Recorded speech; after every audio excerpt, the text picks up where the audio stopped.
Hi, everybody. As INFJs, many of us have learned from a very young age to bury those deep feelings that we would experience, thinking that it was protecting us. But what if I told you that those buried emotions are still shaping our lives as adults in very negative ways, and we might not even realize it? This is what I'm going to talk about today, how our adult lives are impacted in ways that I'm sure that you can relate to from burying these emotions when we were children. And I'm going to share tips on how to release this weight. This is a great topic. I love talking about this topic because it was huge for me when I realized this was what was going on and I learned how to release. And basically, I learned how to feel, which sounds really ironic because INFJs are feelers. We feel very deeply, but many of us don't know how to feel our own emotions. We're great at feeling other people's, but not our own. So, welcome to my channel. If you're new, I'm very glad you found it. My name's Trina. I'm an INFJ and I'm also autistic.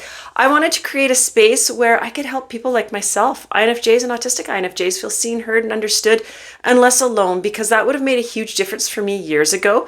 And I also wanted a place where I could share resources that I found have really helped me with hopes of helping other people like myself, because I know there's very limited resources for people like us out there.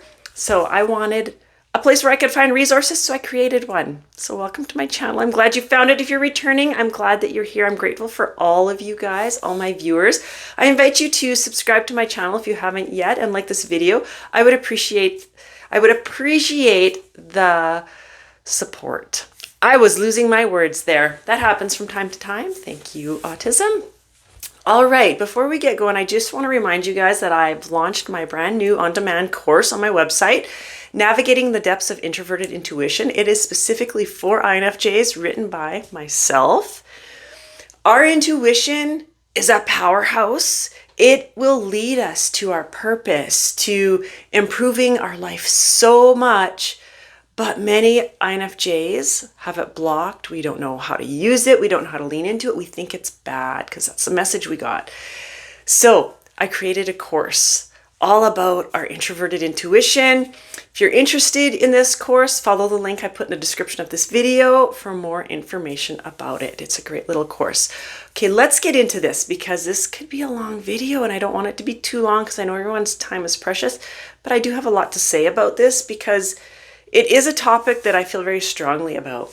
To excel in life, we need to feel our feelers. Okay, we need to feel them, and many of us don't like to feel them because we've been made feel bad about them. We need to be in our body to feel these feelings. We spend a lot of time in our heads, but INFJs, we need to be in our body to feel these feelings. When we were told when we were younger, it starts back when we were kids, when we were little tiny INFJs, that all these feelings that we feel were bad. So we would push them down and not feel it. And this leads to a lot of physical and mental illness. There is a ton of research done on this. A great resource to follow on this is, I hope I say his name right, Gaber Mate. He's a doctor.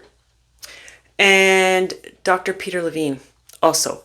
If you want some resources to follow on this, they are amazing and I love watching them and reading their books. Okay, so follow me for a second. We're little INFJ kids, okay? And we've been ridiculed, we've been humiliated, maybe we've been pushed, we've been kicked, we've been spit on, we've been yelled at the other kids to get away, we're not allowed to play with them for like the 100th time this week, and it's only Wednesday, okay? Probably a lot of you can relate to something like that. I know I could. That feeling that we feel when that happens, that's real. Like when we get treated like that multiple times in a day or a week, those feelings that we feel, those are very real, deep feelings. They're legit, contrary to what some of us have been told. So we go home and we're feeling bad, right? And maybe we're crying, probably crying because we're small. We're grade 1, grade 2 age. And we're crying and our parent is there, whether it's mom or dad or whatever. And they're not super supportive. They're like, just stop your crying. I'll give you something to cry about. Or maybe we got told, well, if you weren't like this, or if you didn't act like this, or if you didn't say things like this, the other kids would like you. They would tell us to grow thicker skins, or we would get called a sissy, whatever it may be, right? And so we have this little kid standing there feeling these feelings that are deep. They're real, questioning why they're feeling this way, because now we just upset mom or dad, whoever the caregiver is, whatever it may be. So we're fighting back our tears and trying to push these feelings down because we don't want to upset anybody, right? We want to keep everyone happy around us. We're internalizing everything they just said to us, that what we are feeling, experiencing right now is bad. That is very bad. We don't want to feel it, so we push it down. We're not allowed to feel it. Our feelings don't matter. They're not worthy. We don't want to feel it, so we push it down, right? That's what we do. Maybe it's you got pushed behind a blackboard by your teacher because the teacher couldn't stand to look at you. I mean, that happened to me. I was in grade 3 and the teacher brought in a portable chalkboard and she slid my desk behind it. And that's where I stayed most of the year. Interesting, isn't it? I totally internalized that as she didn't want to see me. She didn't want to look at me. I mean, we made people uncomfortable. Even as kids, we made them uncomfortable. People don't like what makes them uncomfortable or what they can't understand. They're naturally scared of it. So she slid my desk behind the blackboard and I internalized that I was bad. Even just the look of me was bad. That hacked on me massively. It caused lots of issues, which I didn't even realize. Anyway, that's my story. That's what happened to me, along with other bullying. When we push all these feelings down, and that's what I did, I pushed them down. We don't show those emotions. Those are bad emotions to show. I'm tough. I can deal with this. I'm tough. I didn't allow those emotions to come in, to feel, to go through my body. Totally internalized it. When we push them down, these emotions grow inside of us. They don't go away. They never go away. They settle into our body and become very negative and continue to grow as we get older. Actually, many doctors will refer to it as a type of a cancer. Figuratively speaking, it's not cancer. It may cause cancer. I don't know. I'm not a doctor. I can't go down that road. But they refer to it as a cancer because it grows inside of our body and impacts so many aspects of ourself, our body, and also aspects of our life. When we suppress those emotions and we never ever feel them, we become a person. So that little child that was so sad because of the humiliation they endured and didn't have the supportive parents grows into a person who always feels that they have to prove themselves, always struggling to prove, pushing yourself to the very limit because you need to prove to everybody else that you're not who they say you are. Okay, I've been there. Or we overcommit. We're very overcommitting. We can't say no. Can't say no at all. We're very people-pleasing. This causes us lots of issues. We settle for less because we don't think we're worth it. This is the type of person that we will grow into. This is what it causes when we are not allowed to feel those negative feelings that come up when we've been hurt or whatever it may be, and we suppress them. And it will just continue growing. Causes things like tension in your body. I have so much tension across my shoulders that I actually have damaged my tendons across here because I was always tense up. And I catch myself even to this day tense. I'm like, oh, okay, here we go. I'm tense. So what do we do about this? What do we do about this? INFJs, like I said earlier, we're feelers. But what's interesting is we spend a phenomenal amount of time in our heads. That is our safe place in our heads. We can't feel our emotions when we're in our heads. And we have so many emotions that are ours, but we also take on lots of emotions that are not ours. So like we have a lot of emotion running through our bodies that we avoid when we're in our heads, that we need to feel or give back. If they're not our emotions, give them back. We don't need to deal with them. We got enough of our own to deal with, right? So we need to get out of our head and into our body multiple times a day so that we can identify what it is that we're feeling. How are we feeling? And allow those feelings to come. Notice them. I I would set, when I first started this, because I had a really hard time pulling myself out of my body, or out of my head into my body.